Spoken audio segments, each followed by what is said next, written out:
पाकिस्तान विरोधात गाजवलेल्या ऑपरेशन सिंदूरमधील उत्कृष्ट कामगिरीबद्दल सुभेदार मेजर संजय सावंत यांचा त्यांच्या जन्मभूमीत सावंतवाडी येथे माजी नगराध्यक्ष बबन साळगावकर यांच्या संकल्पनेतून आणि गुरुकुलच्या वतीने यथोचित सत्कार करण्यात आला। हा सत्कार आपला नसून वर्दीतील प्रत्येक सैनिकाचा आणि देशाचा सन्मान असल्याचे प्रतिपादन सुभेदार मेजर सावंत यांनी यावेळी केले। सावंतवाडी तालुक्यातील कारिवडे गावचे सुपुत्र असलेले सुभेदार मेजर संजय सावंत यांनी ऑपरेशन सिंदूरमध्ये भारतीय सैन्य दलाच्या एअर डिफेन्स युनिटचे नेतृत्व केले होते। त्यांच्या नेतृत्वाखालील पथकाने पाकिस्तानचे तब्बल 45 ड्रोन आणि 2 क्षेपणास्त्रांचे हल्ले आकाशातच उद्ध्वस्त करत मोठा पराक्रम गाजवला होता। या कामगिरीबद्दल संरक्षण मंत्री राजनाथ सिंह यांनीही त्यांचे कौतुक केले होते। माझ्या टीमतर्फे तुम्ही जो केलेला आजचा सत्कार आहे तो माझा नसून हा सीमेवर लढणाऱ्या प्रत्येक सैनिका ज्याने वर्दी घातली त्या सैनिकाचा सन्मान आहे। त्या दिल से मी सर्वांचा आदरपूर्वक स्वीकार करतो। पावसाळी अधिवेशनात आमदार शेखर निकम यांनी राष्ट्रीय आरोग्य अभियानांतर्गत दीर्घकाळ कार्यरत असलेल्या ANM व GNM महिला कर्मचाऱ्यांच्या समायोजनाचा मुद्दा प्रभावीपणे उपस्थित केला।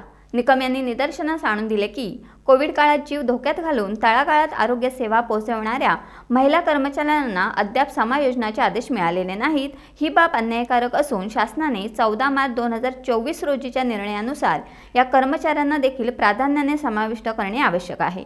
ते म्हणाले, राज्य शासनाने वाहन चालक व सपोर्ट स्टाफ यांचे समायोजन केले आहे, मात्र वर्षानुवर्षे अल्प वेतनावर सेवा देणाऱ्या महिला आरोग्य कर्मचाऱ्यांना याच निर्णयात समाविष्ट करणे अत्यावश्यक आहे।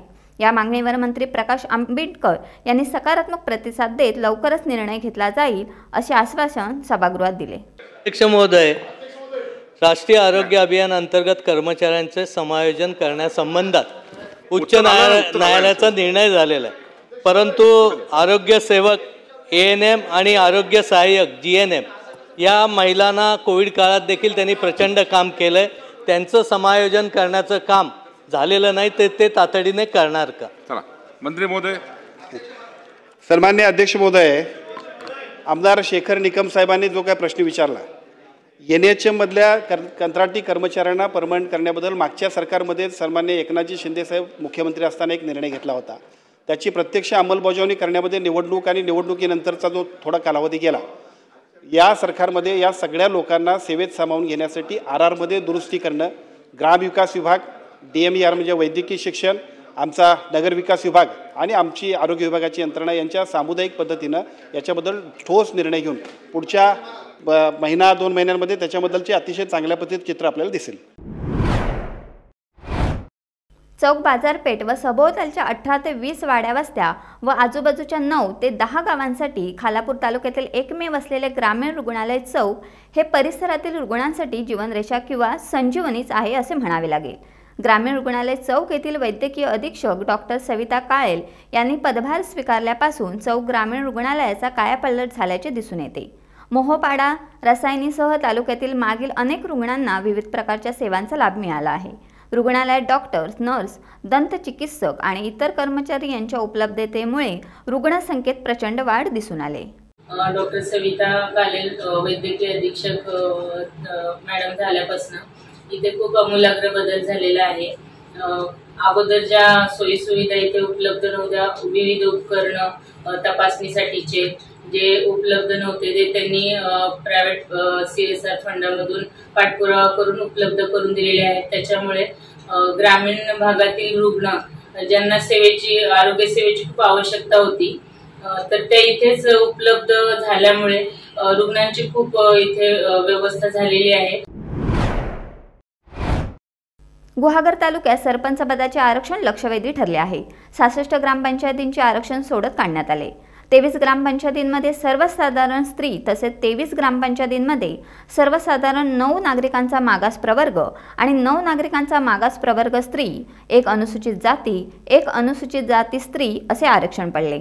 त्यामुळे अनेक जणांची संधी हुकली आहे, तर अनपेक्षितपणे काहींना संधी मिळाली आहे। याचा परिणाम आत्तापासूनच गाव पातळीवर दिसू येऊ लागला आहे। पर्यावरण संवर्धनाची गरज ओळखून चिल्ड्रन इस्लामिक ऑर्गनायझेशन रत्नागिरीने एक स्तुत्य पर्यावरण जनजागृती कार्यक्रम आयोजित केला। या कार्यक्रमात लहान मुलांपासून ते विविध क्षेत्रातील मान्यवरांपर्यंत 65हून अधिक लोकांनी सक्रिय सहभाग नोंदवला, ज्यामुळे समाजात पर्यावरणाविषयी एक सकारात्मक संदेश पोहोचला आहे। या उपक्रमाची सुरुवात पवित्र कुराण पठणाने झाली। त्यानंतर काडे पेट की आप बीती या भावनिक सादरीकरणाने उपस्थितांची मने हेलावून टाकली। या सादरीकरणात झाडांवर होणाऱ्या अन्यायाचे चित्रण करण्यात आले होते। यानंतर रंगीत ॲक्शन सॉन्ग सादर करण्यात आले, ज्याने लहान मुलांमध्ये उत्साह संचारला होता। पर्यावरणविषयक भाषणांनी उपस्थितांना पर्यावरणाचे महत्त्व पटवून दिले। अस्सलाम वालेकुम वरहमतुल्लाहि वबरकातुहू। मेरा नाम सैयद जैनब, मैं CIO की मेंबर हूँ। हम आज यहाँ मिशन प्लांटेशन मुहिम के तहत जमा हुए हैं। हमारा मिशन पूरे भारत में 1 मिलियन पेड़ लगाना। कोकणातील धरणे पावसाळी पर्यटनासाठी आकर्षण ठरत असतात। परिसर निसर्गरम्य दृश्यांसाठी ओळखला जातो। त्यामधील दापोली तालुक्यातील पंचनदी धरणाच्या आसपासचे डोंगर, नयनरम्य दृश्य आणि शांत वातावरण, तसेच हिरवीगार झाडी आणि धुक्याने वेढलेले डोंगर यामुळे हे दृश्य खूपच विहंगम वाटते।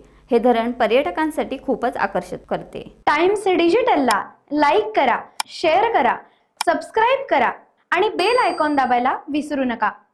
Times digital.